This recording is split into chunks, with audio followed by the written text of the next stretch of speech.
तोहारा सब पागल बन जालू, कमरिया लचकावे दिलवा चल जाला, तोहारा अड़वा जियारा फिसल जाला,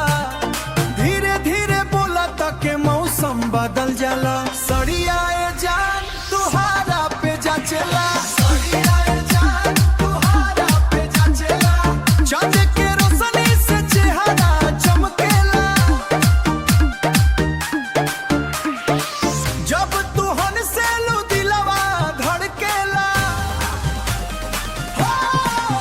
हरे बिना ये जान मन नहीं खेला गेला,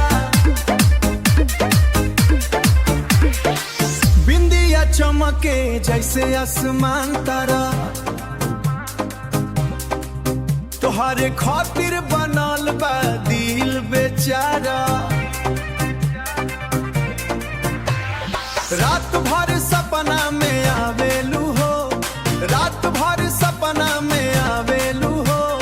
प्यार वाला जादू चलावेलू हो, सड़िया जान तोहारा पे जा चला, सड़िया जान तोहारा पे जा चला, चांद के रोशनी से चेहरा चमकेला, जब तू हंसे लू दिलवा धड़केला,